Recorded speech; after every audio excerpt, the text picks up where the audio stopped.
It's time to gather together. Hi there, I'm Yelta, and I'll be buying the first round while we chat about Final Fantasy XIV. This is episode 211. Pull up a chair and join us. On the menu tonight, The Rising returns, new optional items available, Tales from the Shadows updated, Skybuilder rankings, titles and achievements, and additional housing. Watch the latest episode of Duty Commenced. Ishgardian Restoration rankings begin in patch 5.31. Pulse, Final Fantasy XIV Remix album pre-orders are available now. Patch 5.3 Reflections and Crystal Site update, Tales from the Shadows updated, and developers blog. But first, let's shoot the shit. What has been going on this week? Hey, Ruby. Hi, Yelta. How are you? Tongue-tied, apparently. But well, good. You have to drink more. Your tongue is dry, and you have slur to my way. pour alcohol all over it to loosen it up. That's the way it works. Ask the dwarves. I mean, my God. Oh my God, they drink. They drink a lot. They drink like they don't want to live. They live to drink is apparently the case. I've been working on my dwarves. I'm behind everybody else. I'm getting blasted by tanks, and I'm still working up my tank levels there. I built the cannon, so that part's working. So we're moving on. But of course, let me give this disclaimer before we go any further. It has been 3 weeks since the patch. If we say spoilers, too bad. We're kind of getting in that land. It's spoiler time. It's spoiler time. It's been for 2 full weeks, so. Yeah, I'm not going to come out here and just parade spoilers, but if they happen, they happen. You've been warned. Okay, so dwarfs. But the first quest, when you go through the story kind of stuff, and the other dwarf is hiding in the background from the other tribe, and they come out, they're like, let's build a brewery or whatever. And so you build it, and that's the first thing. You're just drinking like crazy. So I'm all about the dwarves. The dwarves, I love them. They're helping my crafters because I had gotten all my gatherers to 80, but I had not really worked up my crafters other than carpentry. When they made the change to, I think, what was it, 5.1, when they made the change that you only needed one crafter to 80 to be able to do all your melding. Yeah. That's when I was like, well, I guess I'll stop here for now. I took a break, and I took a long break, like a 2-patch break. I'm back in my crafting game, starting to craft again. I got my first Sky Steel tool, say that 5 times fast, and apparently I need to drink as well. And yeah, I'm kind of moving on up, looking at the script game, looking at all that stuff. I did some Ishgardian Restoration. That's pretty neat. So I'm kind of liking the direction. I was trying to map out, what do I need to do first to get back on the crafting game. So I'm feeling good about that. In fact, not to take up terribly too much time, I was saying before the episode I could talk forever because I played so much over the last 2 weeks. I don't think there's been a day that I haven't logged in, and it's killing my work from home. I was put on a 2-week stay-at-home order. I don't think I told anybody about this. I sat at home for 2 weeks. I worked from home, but I was going into the office. I was feeling kind of productive, and so now I was back at home, and of course this damn game puts out a really good patch, and so I'm like, let me see if I can sneak over here and play a little bit. And I've been having a lot of fun playing. So yeah, okay, did some crafting, did some stuff. Let me juxtapose. Let me move a little bit over. When the patch came out and last podcast episode, I mentioned I wasn't terribly keen on the music in this patch. I have grown to like a lot of the songs in it. It has grown on me, but one of the songs was To the Edge. But I say that I like To the Edge. I like the chorus of To the Edge. But what really had got me was the intro. That very first couple of bars where it's just an instrumental part. And there's kind of a groove to it. It's a little funky right before lyrics, the Shadowbringers lyrics kick in. But it was blowing my mind I had heard this song before. I did not know where. And I put out a call on Twitter. I was telling everybody, I know this song from classic rock. I'm sitting in my parents' Datsun 220, whatever it was back then in 1985, and I'm listening to a promo from the classic rock station, and something comes on, or something's happening. I guess in 85 it wouldn't have been the classic rock, because I found, and thank you to those that helped me find it, it's from a Who song. It's called Eminence Front, The Who, 1982, and if you just go YouTube it or whatever and go check it out, that intro is so the same. I'm not asking the Who to go out there and sue like Power whatever 2000 sued over the Power Man 5000. Yeah. Sued over the Sephiroth stuff, but it was getting to me. So I had this weird obsession with figuring out what classic rock song that was, and I found it. But the other half, the thing that really had to get me loving To the Edge, was I did See the Sacrifice Extreme, and Yelta helped me clear it. Thank you, Yelta, and thank you, Nofika's Bosom. We did See the Sacrifice Extreme. It was a fun fight.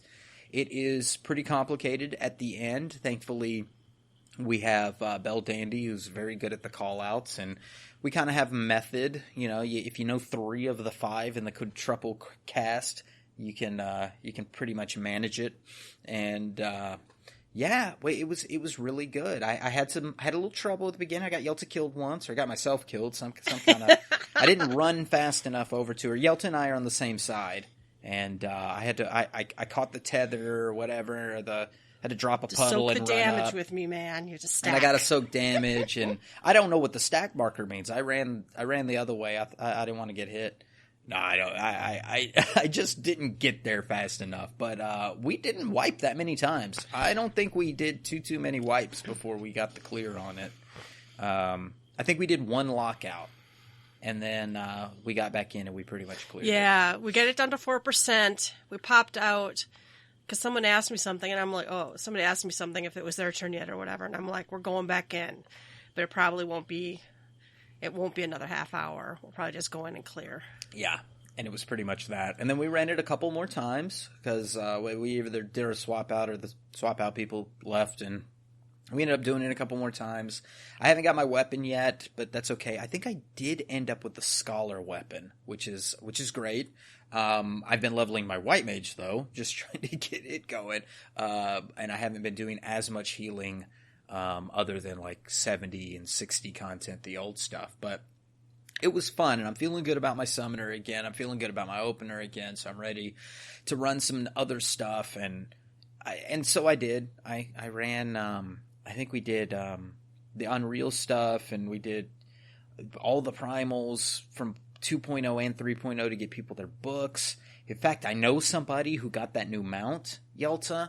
I was doing Yokai. Stop me if I've already told you this story, but I was doing Yokai, and I was doing it with Cinna, my wife, and I was doing it with her friend, and we're about to go to the next phase. She shows up, and she's hanging out with us. She jumps on her mount, and I'm like, what the fuck? Where did you get that green glowing pony? So where the fuck did you get that? She goes, I don't know. Like, for real, she just had started back like a month ago, maybe, tops. And I'm like, no, for real, where'd you get it? She goes, I really don't know. And I'm sitting here thinking, who bought that for you? Who's in love with you and sent you a mount? Come on, why are you being coy? Just tell me how you got it. And I was like, did you do Wondrous Tales? And she's like, oh yeah, I got 3 lines. I'm like, oh my God, the 3 lines, and we've had our say about how we feel about that, and I think I'm of the camp that, they should kind of give it a little bit before making it so accessible. But it's not like 3 lines is super easy to get, but it was just like, it was the exact scenario that we're talking about. And I love this person. They're a wonderful person. And they deserve the mount. I want the mount. And it's like, this was the example of not like somebody getting the mount because like they didn't even really have to do anything special. They just got the 3 lines and didn't even realize the worth of it or whatever. It's sort of, I can see the argument of saying that it takes away the worth of the mount when you didn't consciously have to do a challenge to try to get it. You know? I don't know. You can take that with a grain of salt. I'm sure you can argue any point on that. But anyway, she had it, so I got to see it live and in person. And I got like 4 yokai weapons that night, so that was a plus. I went fishing with Yelta one night. I think that was after Seed of Sacrifice. We did ocean fishing. That was the first time I'd ever been on the ocean fishing boat, and that was a lot of fun. I think I was like 200 points shy of that 3K mark. Do you get something at 3K? I don't know. Yeah, I think if you were close to the minion. Yeah. I still don't have the mount. I need to get my ass in there more and get the mount. And what I realized is Kohedi was with us, and she was yelling out, hey, use double hook and all this stuff. And I'm like, I don't have double hook. I don't have this. Well, like all of my crafters and all of my gatherers, I leveled them and I never did the story. I do all the up to 50 and then I stopped. I think maybe for botany and minor, I did do 60 plus quests because there was some importance to like that 65. But now they've really put all those old abilities. They might have done it in the last expansion. Hell if I know. They put all those abilities between like that 63 to 70 mark, and you're missing a lot of shit if you don't go and do those quests. So I was missing a lot of fishing abilities, and I had to go back and get them. So next time we do ocean fishing, maybe I'll get my 5,000 points because I actually fucking have abilities that I can use. But it was still a lot of fun. There were people in the know calling out what bait in our Discord. So shout out to all the free company members with the apostrophe in their name. They know who they are. They're the new squad that's helping me with my fishing. And they yell happy birthday when you level up. Happy birthday. That was cute. There was a lot of leveling up in there. I was surprised. We had at least 2 or 3 people unlocking it for the first time that night too. They had never even unlocked it. And that was fun. And I guess just to tie a bow on everything that I did in the past week, I did a lot with the free company. Yelta included on the Seed of Sacrifice and fishing night, but you know, with Puppet's Bunker a couple of times, with running through the old primals. In fact, like Zante had did Thornton EX for the first time. I mean, people were getting stuff that were like brand new, and it was awesome to experience some new stuff and then get things out of it, like, you know, more chances on my book. So thank y'all for that as well.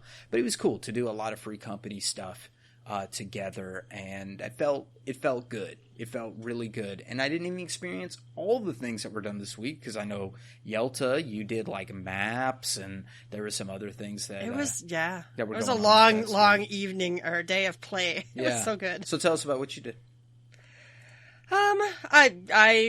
I don't remember if I said it last time or not, but I got the newest yokai mount that only took me about 4 hours because I had everything else already. Mm-hmm. So I just farmed up those 4 weapons, and they took about an hour each. You already mentioned Seed of Sacrifice clears was a fun night. Went to an Eternal Bond for a free company mate. Awesome. It was those are always fun, and they're. It's fun to see what everybody dresses up. The last 2 Eternal Bonds I've been to, they included dye in your invitation. There was a dress code to this one, right? Like the groom had a color and the bride had a color? Is that right? Yeah. There was 2 colors. That was the last one I was at, too. They gave us 2 different colors of dye, and they're like, these are our colors. No, mind you, I don't think they were like, you're going to be banned if you don't wear the colors, but a lot of us did wear the colors. So it was fun to, make up a new outfit, and someone else was wearing the same shirt as I was, so she dyed hers after she got there. Like you said, we did some ocean fishing. We did maps for a long time before we did Seed of Sacrifice. We did quite a few maps. We did some of the older maps, too. I don't remember which ones they were, but it was fun to go back and see. It must have been the level 80 Stormblood maps, whatever. I can't remember what those are called. It's the one where you get a wheel, and then the dot goes around the wheel, and wherever it stops is what you get. And that was pretty fun. We got a Thief's map out of there somewhere. It was just a good time. It was a good time. I did the Rising event, which was pretty short but cute. There's some lore in there. And I got the mount from the dwarves. I was about a day behind everybody else. I think I got confused on which character I did it every day on. Because I've been kind of playing my alt a little bit, but I keep forgetting I even have her now. So I might be rolling up another alt. I think I talked about this before. Me and a free company mate, we might even roll on in a whole nother data center just to see if there's a difference. You know what I mean? It feels different on a different data center. But yeah, that was. I haven't played it all this week. I think I logged in for like 5 minutes before we hit record tonight just to check something. But I don't know. I played a lot. I still don't have my Ruby mount. I could buy that thing like 2 times now, almost 3. No, not almost 3. That's a lie. Well, we talked about the other night about doing some farming when I was with the crew doing the Shiva Unreals. We talked at the end about how many doggos we don't have, and it would be really fun to do some doggos. In fact, we went in and we got a doggo for Zante, who needed the blissful Kaomi, or whatever it's called. So we went into Lakshmi and knocked that out. Yeah. And we were running that with like 6 people, and it was like super doable, like easy peasy. So, I mean, I think a motley crew could waltz into Tsukuyomi and some Suzaku, and, you know, we might fall down a few times, but I think we could get some mount farms going. Well, and I don't have the minion. You need Suzaku is the one fight that I'm terrible at. I don't know if I'm terrible at it or if my latency is terrible. I always die in the right spot, so I don't know. So, but I need that on the minion, and you need the feather from the fight for the minion, and I'm like, oh, but I just die all the time in that fight. Yeah. I guess I could buy it, but it's like Can you desynth for it? I didn't run it enough to even have tomes to buy weapons. Gotcha. Or, you know what I mean, totems. Well, but yeah, there's stuff. Usually out. when I log on, if somebody wants to do something, I'm like, let's go. But that was about my week. I also played Ark. That's cool. Dragon Quest 11 and Ark, and I tried that Crystal Chronicles, but I don't think I can do it. Yeah, I have thoughts, but it seems like Crystal Chronicles we'll save it for another podcast. Yeah, exactly. Get me on that gaming podcast with you and Gary. We have to record again. My sister's been super busy, so there hasn't been a new episode for a month, but we haven't forgotten. We just have real life. That was it though. That was about my week. It was a good time. Was it last Saturday when we did the map party and Cedar Sacrifice and ocean fishing? It was just like this long orgy of Final Fantasy, and it was really, really fun. Yeah, it was a good night. All right, you can shoot the shit with us. Come to the website or tweet at us or something, www.GTFFXIV.com. Let us know what you've been up to. The first round is news. The Rising returns. We both did the Rising. The theme of the Rising is during basically the calamity, Ul'dah was overrun. And they've mentioned it before, but there's a story about the Sultana and the Sultana's 7. I think there was a story about it before. So, it was short and sweet. Yeah. It's not too in-depth. I think it was 2 quests, like you ran around and the guy and his friend, it didn't end so well in the first quest, and then it made amends in the second quest, and then, of course, you always get to see the Wandering Minstrel and the dream sequence and all that good stuff. But I didn't remember about the 7. I didn't remember the previous story. It rang a bell, but it wasn't like something major that I recalled. I do recall the streets of Ul'dah during 1.0, during the fall of Dalamud, because you could go into the city and mobs were actually in the city running around and you could fight them. It was a complete lag fest. But, you could fool me. Sure, the Sultana was standing out telling everybody to fight back the horde, and it's believable to me because it was a shit show, so I wouldn't be surprised if she was standing out there. That was after the final save, wasn't it? When they invaded the towns, and I think our characters had been saved. We were just playing for the hell of it. It's something like, I don't recall it being, it wasn't of any consequence. But I made a little video. I think it's on, if you go to, by YouTube under Rubicon Vale, I have I think I have a video of the last day. It's not the greatest video because my computer was a POS at the time, but it shows some of the stuff, and I do recall running through because we were getting messages over. It was like a world message, right? Like a maintenance message, but some of them had. It was almost like you were getting commands from the generals on the front line. That was the last night, yeah. Right, and they were saying things like. I can't remember the exact words to it, but one was talking about Old Da, and they actually mistyped it. It said Ol Ha when I got it. So like hacking the bed. Yeah, like hacking the bed. But I do recall it was that there were shit going on in both Mordona and in Old Da. So it was a thing. It's not worth going back to.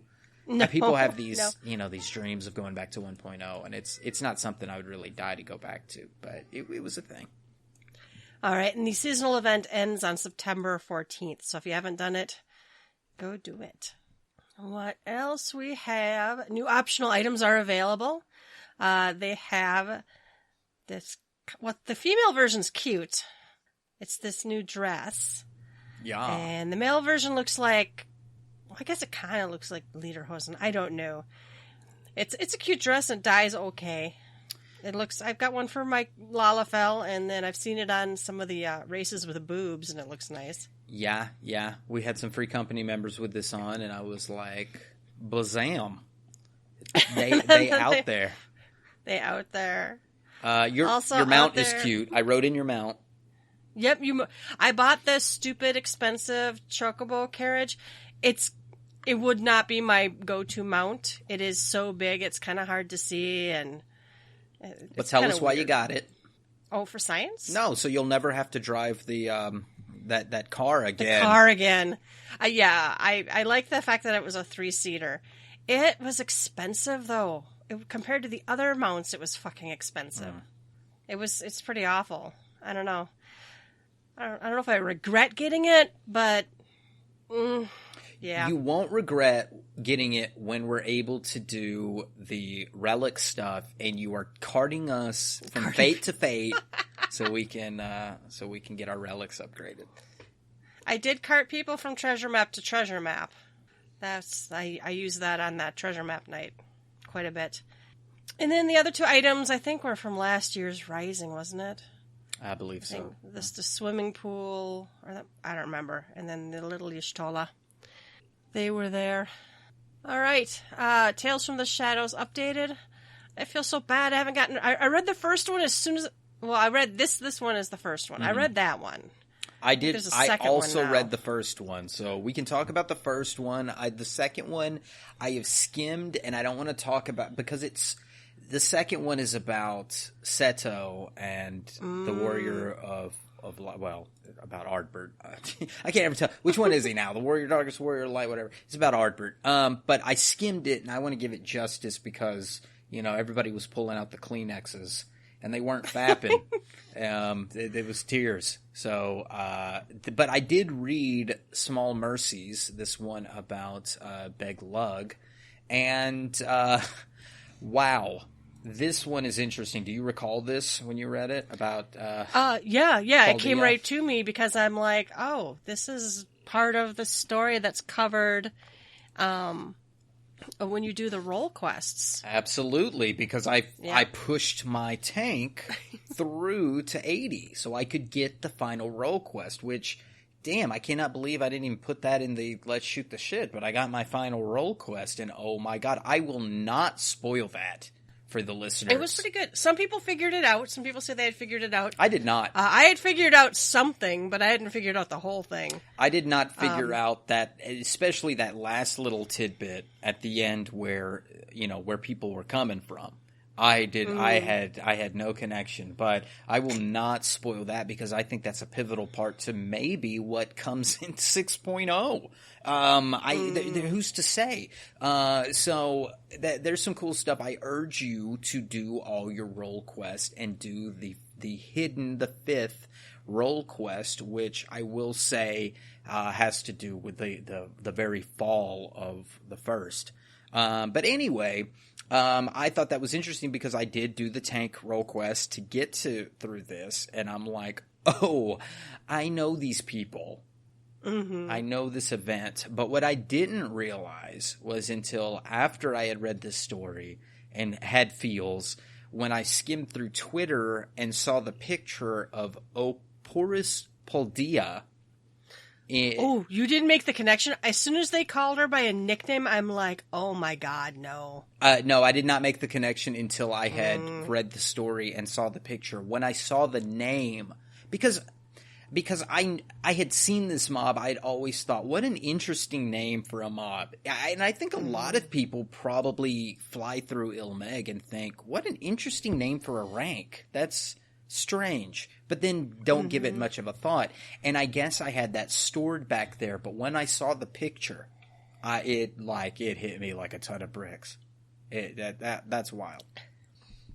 Yeah, it was pretty good. I got to the end and I'm like, oh fuck.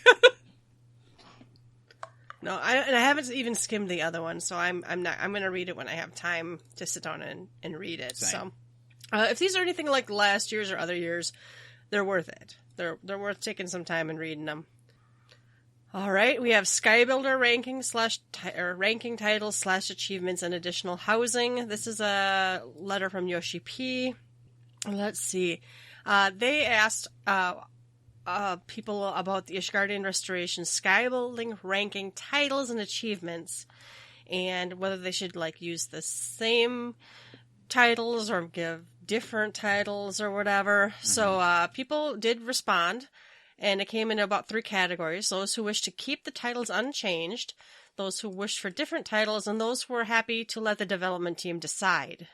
So some of it was apparently, this surprised me. Much of this feedback was supported with clear and well-considered reasoning. Sure. They didn't just rant wildly. So, the Skybuilder ranking titles and achievements for patch 5.31.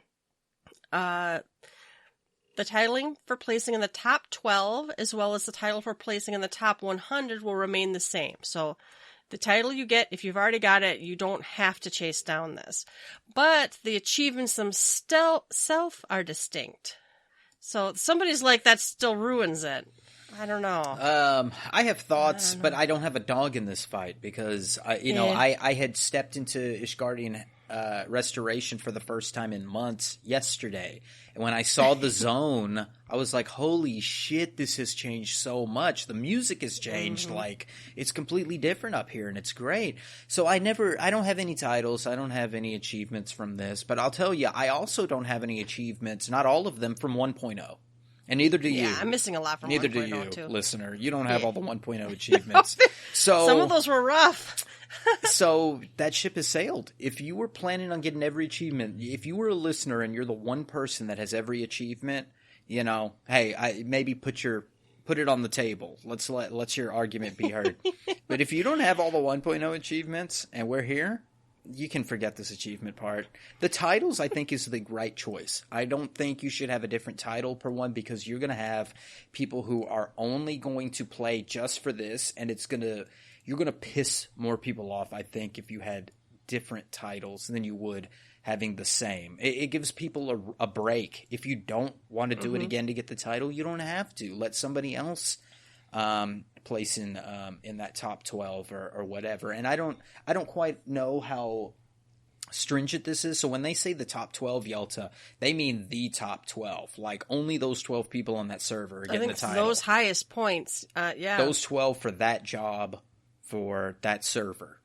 So, I mean, yeah, that's a distinct thing, but I would hate to say every patch I have to, do this. I wouldn't want to fight for a title every patch. No. No way. I have my title for a ranking in the top 100, and I'm fine with that. I could decide I want to. Well, and then some of it's like going forward. Is this something that are they going to keep having, even though they're done? Once the zone is done, is this something you're ever going to be able to get in? I have a little bit of a problem with. Sure, but I guess Garo, unless they bring that back at some point. I mean, there are some of those things. It's back to my original argument. It's more believable for me if you were to say, Ruby, I have every title from 1.0. I could maybe believe that. I can maybe believe you did the stuff to get you a title. I think I'd still be a little skeptical, but I could see somebody saying, I want every title. I don't think you can get every title, but it's more possible for you to get more titles than it is for you to get every single achievement. And I don't know. That's just my take. Yeah, I'm actually glad they are keeping the same titles. I got mine. I don't really. Well, they're not even that great of titles either, right? I don't even know what they are. Like fucking amazing. I still use the title. It's a 1.0 title. It's the one I was the happiest ever getting, so I still use it. Once in a while I'll change it up, but it's pretty rare. So, yeah. All right. So they, titles function as a role-playing mechanic as part of their thought. So changes would undermine the public indicator of the character's mettle. And 2, the fact amongst those who had already earned those titles, there were slightly more voices in favor of keeping the titles unchanged. So a lot of people apparently agreed with me. Like, I got my title, and it really hurt them not to, let other people have it. Achievements are individual accomplishments, which serve as a record of a character's adventuring feats, such as how many times a character is placed well in the rankings. So it was decided they would defined as Phase 2, Phase 3, whatever, depending on when the achievement was earned. So I don't know. I think that's fine. I didn't even chase the title I have. I was just leveling. Really, I happened to get it. I had a lot of time on my hands. So, patch 5.31, it's going to have the next phase of Ishgardian Restoration and Skybuilder rankings. That's on Tuesday, September 8th. Wow. They kind of snuck that in on us there. So, if you're not... We were mentioning this before we recorded, that I was surprised there wasn't a bigger announcement about the date. I mean, mind you, it's 5.31. There's not going to be that much in it. All right, then also additional housing plots. They had mentioned that they can't add new hardware right now. I think we knew that from last time we spoke. But they thought they could make some improvements and maybe squeeze more housing plots onto the existing machines. So in patch 5.35, which I don't think we have a date for yet, each residential district will be expanded with 6 wards. 3 standard, 3 subdivisions, and they're going to leave it open right away to free company and private estates right away. Ayo. I kind of wish I don't know. Housing was a mistake. Housing was a mistake. The way they've done it. It's just the way they did it, I mean. There ain't no fix. At this point, it's a shit show. It would need a complete burning to the ground or something. Can y'all download the housing and start all over again? Download the housing. We've said it before. It's the one thing. It's the one penalty that if you're not paying your sub and logging in a timely manner every 45 days or whatever the timer is, you're going to lose something. You're going to lose something big. It's a very precious resource in this game, and it's a terrible way that they implemented this. So. Anyway, we deal with what we've been given. I'm excited that they are adding new housing plots. I'm excited that, we are getting at least some expansion. And now that I'm seeing Ishgardian Restoration, which is not necessarily a promise that we'll get that in the future, but maybe that'll be a Band-Aid at some other point. So, I don't know. Oh, I had heard this, and I think it was in conjunction, and maybe it was something Mr. Happy said, but don't quote me, but that... part of the reason that they are able to loosen up some of the things they've been doing were the changes that they made to spirit bonding. The fact that spirit bonding doesn't change the item into a materia anymore, that we're able to just pull that aether out of an item. Somehow they were able to free up some space. Oh, no, it's the calculations having to do with when you gain spirit bond.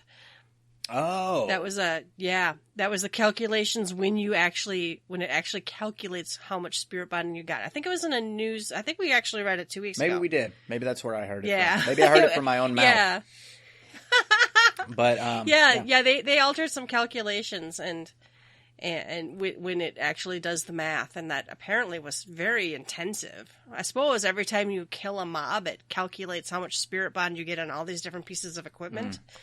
I mean, damn. Yeah. So if they can find a few more corners to cut like that or whatever, it's change some systems around, maybe they'll free up some more stuff for us and everybody gets a house. We'll see. Don't promise. No promises. Oh, yeah.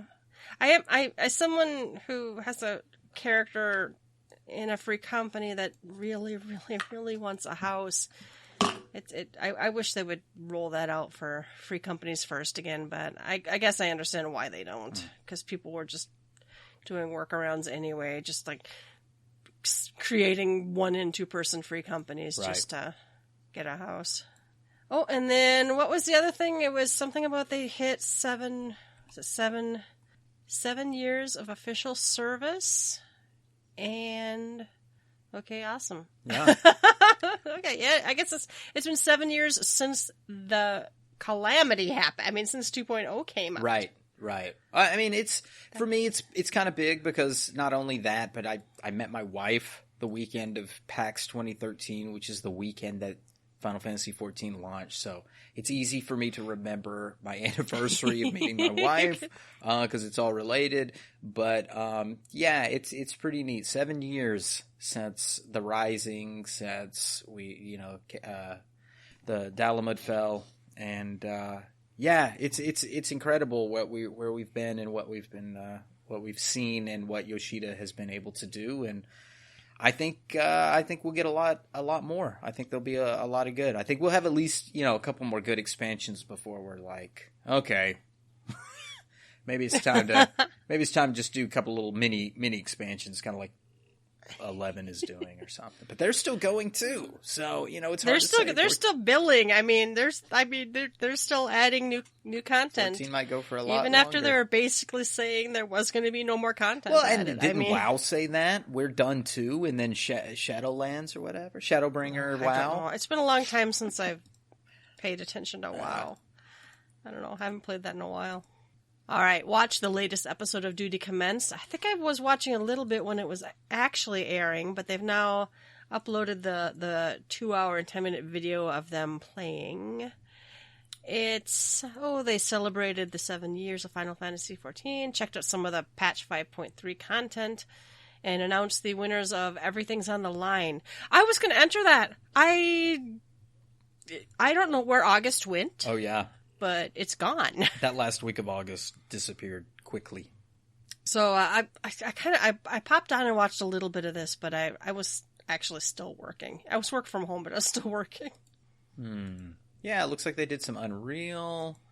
They had the art. I think the big thing that I remember coming out of this is there is that incredible bassist that has put out some music. I know you know who I'm talking about. I'm going to look him up. I know who. Alex yes. is his name? Let me look up. I follow him on Twitter, and I've retweeted his Alex stuff. Mukala. Forgive me if I'm mispronouncing your last name, Alex. But he did the Amarat Funk, and that got seen by Soken, and he retweeted it, and they were doing a little dialogue back and forth. And I am a big fan of Husky by the Geek, and he's done a ton of these remixes in his own electric guitar style, and they were getting together, and I think they did something together. Somebody replied with the Kupo version. I thought that was Soken. Did Soken do the Kupo version? And then yeah, I can't remember. And then I think and I think Denmo retweeted it, and that's where Denmo did a video with that as the music. Yeah. So, I mean, the powers that are out there are putting their powers. They're combining like Captain Planet. It's Voltron in this bitch, and they're making good music out there and great videos. So, just check out Alex. Check out Husky by the Geek. Check out Denmo. Always check out Denmo. He's always got good videos. Like and subscribe. Smash that like button. And yeah. So cool shit. I love the music, and I love all the remixes. Sometimes I just like I just get on YouTube just to listen to music, and I'm sure I'm just crazy, but I just put headphones on and I'm just like going, and I'll get into tunnels. Sometimes it's disco, sometimes it's funk, sometimes it's classic rock, and sometimes it's just video game music, and this is what I gravitate toward. Yeah, it's all I've watched his music producer reacts videos quite a bit. It's Alex, yeah, we'll call him music. Good times, fun things by creative people. All right, we already talked about it, but Ishgardian Restoration rankings begin in patch 5.31. It's going to start on, and that's the 8th, September 8th, and the rankings end on the 17th, so that's just over a week. So it's not a super long ranking time. Top ranking players are going to get an achievement and title, 1st to 12th place, and then 13th to 100th place. So, and the titles are Saint of the Firmament and, how do you say that one? Beatus? Beatus of the Firmament. Beatus. So, they're there. So let me ask you, you said you almost stumbled into your title when you were doing this before. So I kind of want to stumble into a title. How would I stumble into a title? I have a lot of 70 characters, and so should I wait to level up till the 8th? You wait till the 8th and then just go to the diadem, fill up my bags, and then come back and just craft my heart out? Yeah, that's what I did. I went to the diadem. I picked what recipes I was going to make beforehand. And, in the diadem, you can't really... It's kind of a bit... It's not push button get bacon. It's a little bit... I don't know if it's random, but there's different stuff on different... Right. I couldn't tell if it was random either, but I just kind of stayed on an island and went in a circle, and then I kind of got what I felt. And then you have to know what monster to hit with your magic shoulder cannon, because they drop specific things.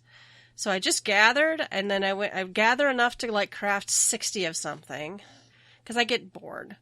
So I go in, gather enough to craft 60 of whatever's, come out, craft up 60 of them, hand in, and I went right back in. So I think I was recovering from being sick though. So I was a week of basically I was I'd do some work, and I would do a lot of crafting and gathering. So you no-lifed it a little bit. I didn't really know. I don't even really feel like I no-lifed it that bad. Okay. But I was 80th. I think I got it for Culinarian. Okay. See, I'm working on my Culinarian now, but I have everything but Culinarian and Carpentry at 70. So this gives me an opportunity to just kind of drill down on one, I guess, and go for it. And I can go over to the board and see how I rank, in real time. Is that how that works? I don't know because I didn't watch. Oh, okay. You can go to the board, and I think it's the board or the website. Well, there's a guy somewhere. It somewhere that says how many points you have, because there's some minions and I think that's right. They have the website that also has the stuff. Okay, the rankings page. What am I doing? I got it right here in front of me. The rankings page. So the rankings page. Yeah. So yeah, it's all there. Yeah, there's the rankings page. Very cool. I didn't even really feel like I no-lifed it that much. So that's why I was always kind of surprised that I got it. So it's by Data Center. So we're Primal. And then we're Excalibur. Oh, my 2 turn-ins didn't get me up here on the top 10? What the hell? Well, and I'm 80-something. Oh, wow. Even the top 100, it's as low as, at least on our server, in the 2400s. That doesn't seem like a lot of points. Yeah, well, I got position 80 with 3,543. So, the 100th one was 2,454. Yeah, I see it right here. Right? So I don't really even feel like I no-lifed it that bad. I do know somebody we're friends with was number 13 and very, very sad. Mm. But I mean, those people got 20,000, 30,000. This person, that's 900,000.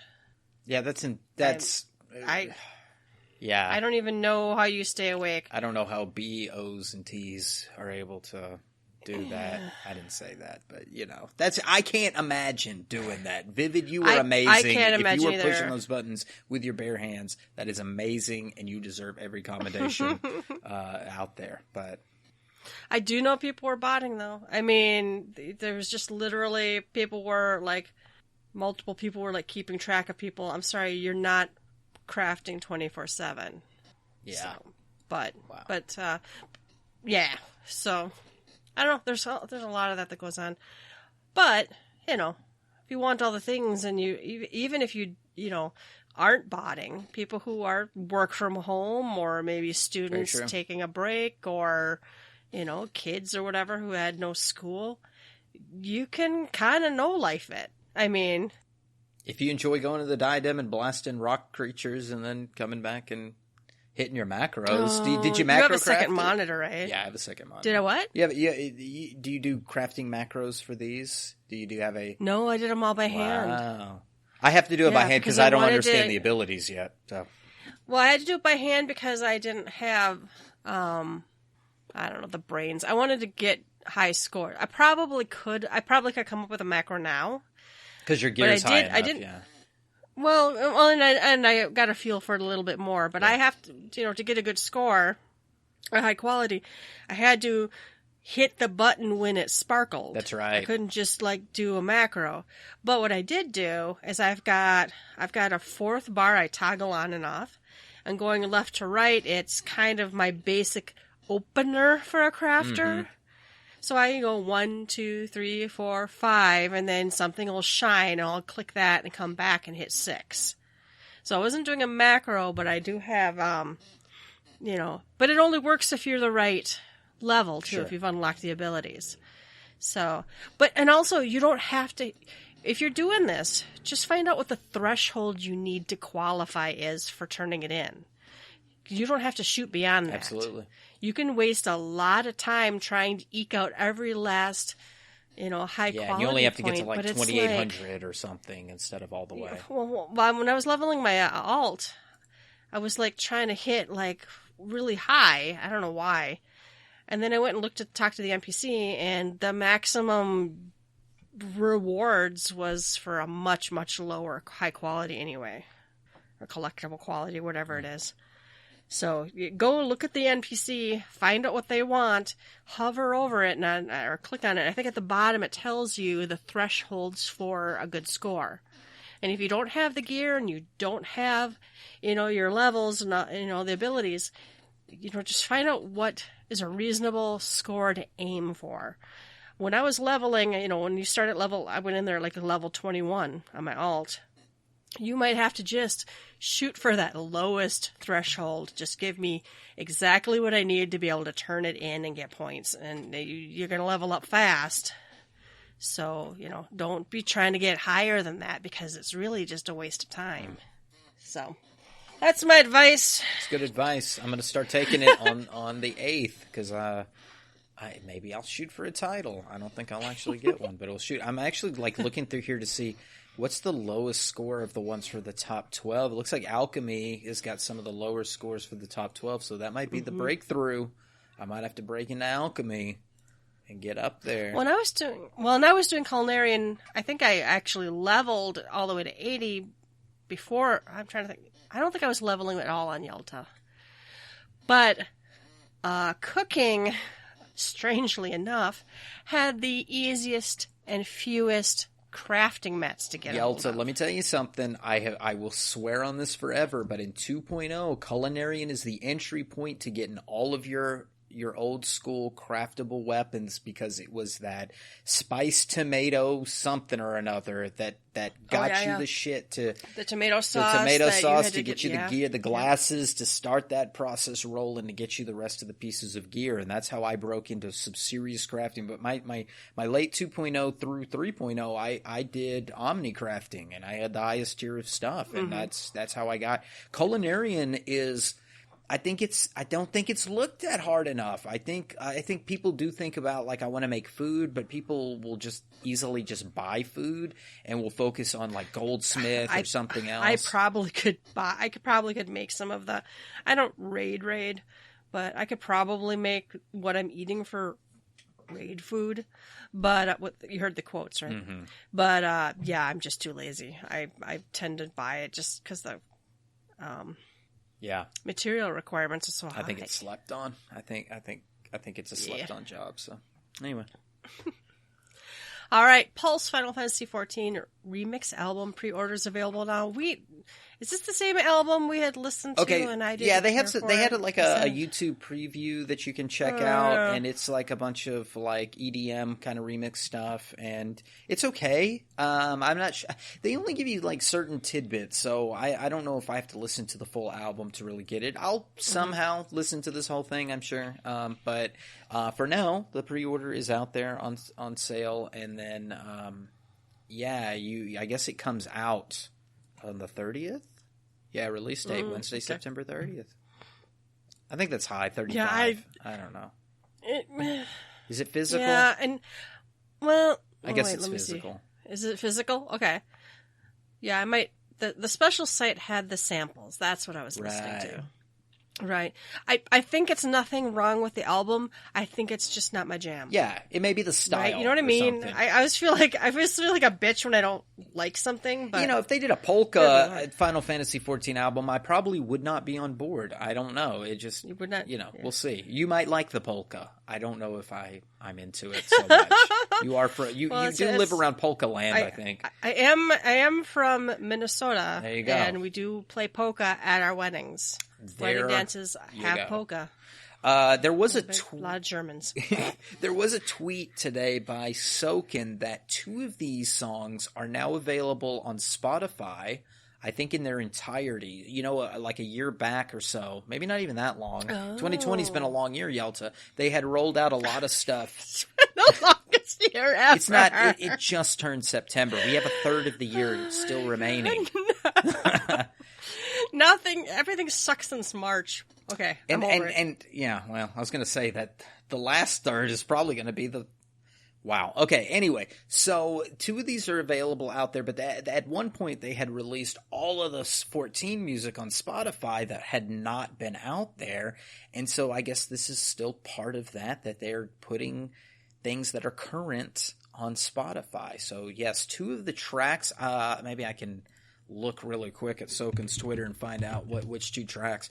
But let's see. What Angel Wakes Me, I believe, and Through the Maelstrom are available right now for you to listen to.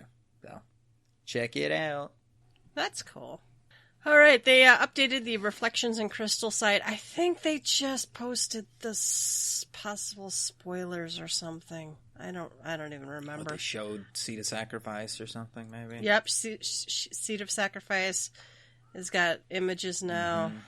Can we briefly talk about that, since we didn't talk about anything that's spoiler related? No spoilers, right? Was earlier. So let's just briefly, I want to talk about the story. And specifically, and here's your spoiler warning if you hadn't done it yet, but it's specifically talking about Elidibus.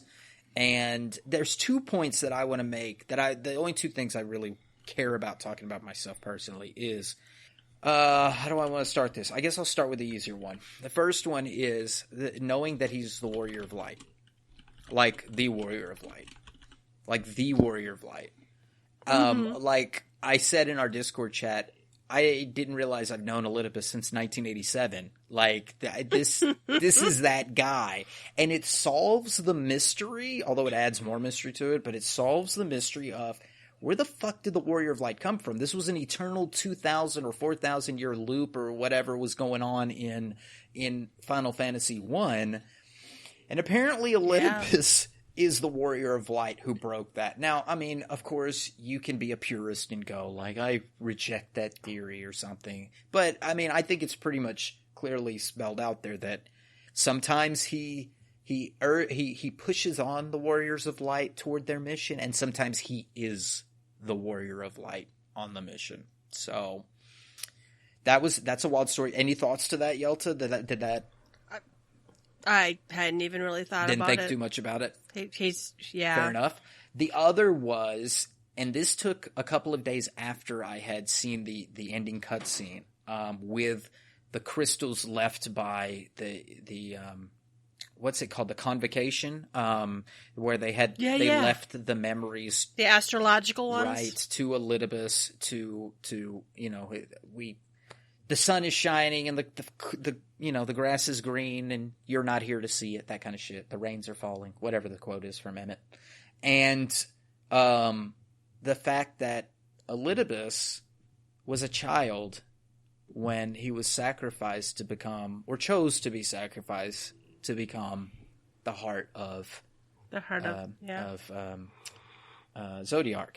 And so that he had been put into himself this sense of duty and responsibility.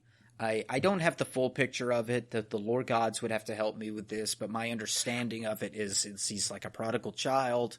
They told him what his duty is. He believed in his sense of duty. It was his choice.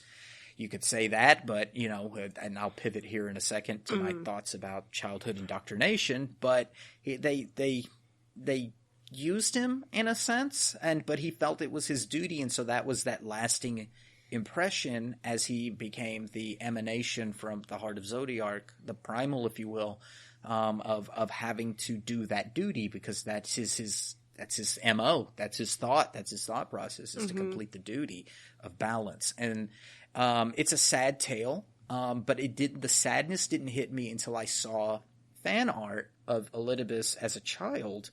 And then I was like, wait a second, is this really what it is? And we had a Discord discussion about childhood indoctrination, because this comes up also with Vatri. Vatri as a child is the prodigal child, even though he's created by Emmett Selk, so to speak. That's what he was designed to do, is to unify sin eaters and man. And he believed in his sense of duty to do that, but he was told that as a child, and that's why you have such a strong feeling when you defeat him, because he's not a Kefka, so to speak, that's just hell-bent on killing everything, or he's not confused. He honestly believes wholeheartedly that his mission, his whole purpose, was to unify Sin Eater and man, and it blows his mind why you would even attack him.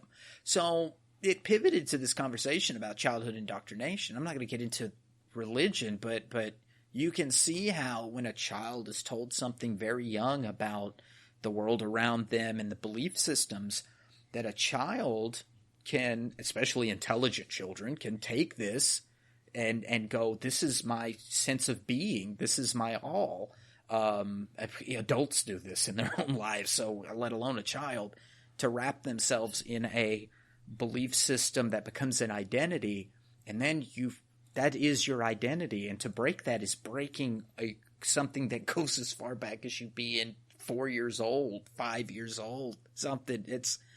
People are in therapy for this right now, serious issues with this, and it's a plot point in Final Fantasy, and it's not overlooked. I think those that really look at this story can see patterns of, wow, this is what childhood indoctrination can do to you if run rampant.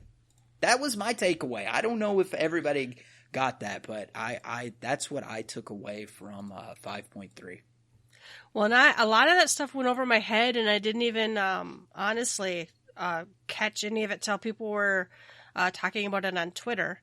I definitely understood that he felt like he had a mission, and without the mission, there's nothing. Yeah. And he was nothing, but I actually have been waiting, and then I want to play through it again on my alt, because she's caught up until 5.3. And I know, because I watched every cutscene, I read every word, but still, some of it I missed it. And people, but then again, sometimes I'm also a little bit, I don't always get out of things what other people get out of it. So unless it's me too, really spelled out, I sometimes don't, it has to be pretty in my face for me to be like, okay, this is what they meant. Mm-hmm. Yeah. I'm not good at interpreting or drawing conclusions. So I think this patch didn't hit me like it hit some people. I'm like, well, 2 weeks ago, I'm like, it was all right. I don't know. Yeah, And I saw some comments. It's like, wow, I cried a lot, and it took me a couple of days to get that child thing in my head, and so after it was over, the only takeaway I had was the whole, oh wow, Elidibus is the Warrior of Light. That's cool. That's pretty neat. And then I stumbled upon the other truth, and I think it overshadows who you are. I mean, they give us really who we are as our where we started from, and it's a cool story. I like the Azem stuff. I think it's neat that, you know, we too were a traveler our entire existence, but it's overshadowed by what the Ascians will do. And then I guess I'll break away from this.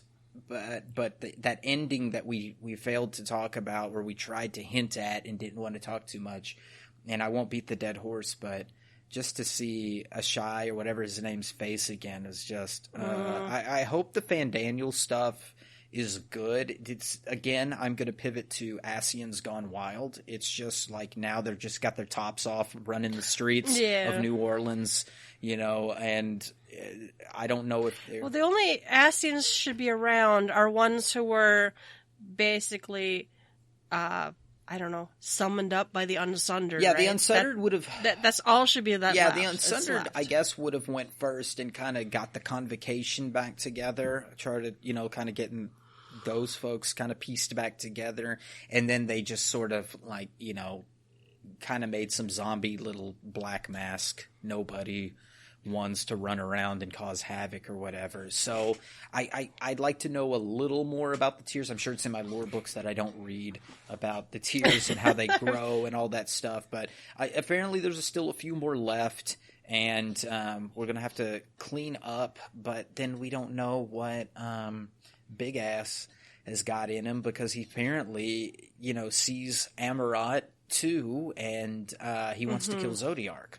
So, because I've been watching Cinna. She's been playing through, and she's through patch 5.2. So I too will be seeing 5.3 again through her eyes when she goes through it, and I want to see these cutscenes again. But she just got through the 5.2 cutscene, I believe it was, where Xenos is like, my true passion to kill Zodiark or whatever. It's like, okay, like, fine, sure, like, let's see where this goes, but. I don't know. I'm not going to think too much about 6.0 because I guess they'll spoon feed us whatever in the next couple of patches. I really hope 6.0 is kind of like a whole. I love Shadowbringers, but I'm hoping that it'll actually just like cover some new territory too. Yeah, I mean all signs point toward Garlemald, but you know. Yeah, we have to deal with Garlemald. Well, and then I'm also afraid that they'll just be like. And then, you know, very quickly we'll run in there, kill all of their leaders, and then it falls apart and it's not a problem. I'm scared they'll just, like, resolve it too early. I'm also scared they'll drag it out too long. Yeah. So, I don't know. I have fears about 6.0. Yeah, I'm not sure how you go from this high. Because, you know, let's be honest, Storeblood was not the high point. Shadowbringers is a high point. And so how do you – when you're on the top of the mountain, there's only one way to go. So where are they going to take us that – you know, you're going to hit a valley. The 0.4 and the 4.5 are going to be a little kind of stale and point us in a direction and whatever. And, you know, it'll go down the mountain a little bit, but the hope is that it rises again when we get into 6.0. But I'm like you. I fear that the Garlemald stuff is going to be like banging a gong. I don't want them to split the difference like they did in Stormblood, where we're going to 4 different territories surrounding Garlemald to go to the center. And I feel like there's going to be something like that, because they're going to want to shove in our face, like, let's go to Razathan and let's go to, you know, this new territory in the west. Let's go back to the Burn and kind of creep in from the east. And what happened to Charlayan? We still don't know what's happening over there. So that we'll get some of that. But maybe, as I think and talk about that, maybe by the time we get to Garlemald, it's just a war zone, and they just give us like some open ass PvP crazy ass. So I know you hate that idea, but maybe they'll give us some kind of crazy war zone in the middle. If they sold it right, I would want to do, if there were story quests, I'd want to do them. If there wasn't story quests and just PvP, I'd still want to do them, but, maybe just once. Yeah. So, I don't know. I mean, drop a down limit on Garlemald if you want to. I don't really care. I just would like to know, like, who's going to be the big bad. If once the Ascians are gone, I really don't want to fight Xenos. I want something else. And, we still have dragons. There's still Tiamat. There's still all kinds of stuff that has not been explored yet. So, there's other things. I'd like to just move past Xenos, I think. Or make him something completely different. Yeah, I either want to give...